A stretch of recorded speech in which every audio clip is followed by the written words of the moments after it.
All right, we're gonna snug it up. Just go number 2 setting on your impact, and then this is what I use. This is 17.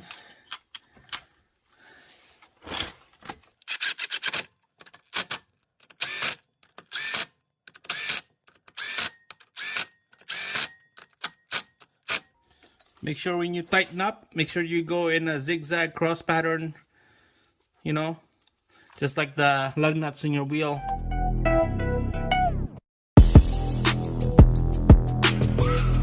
Alright guys, welcome back.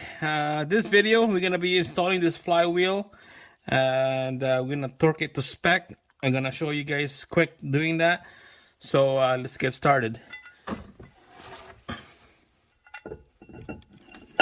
Just like that, and then we'll put the bolt, one bolt for now.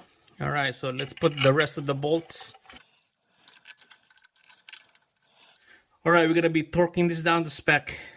Alright guys, so 76 foot-pounds on this, or you can go 103 Newton meter. Here's my torque wrench right there. It's all set. Let's torque this thing down.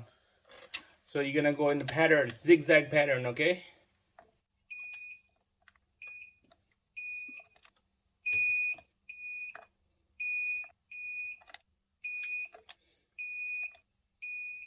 Alright guys, it's done.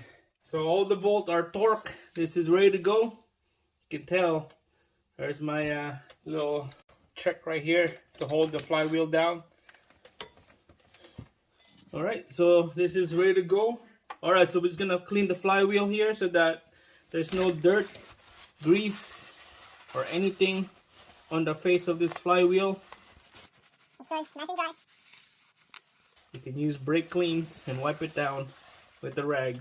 Next, I'm gonna put the pressure plate and the disc.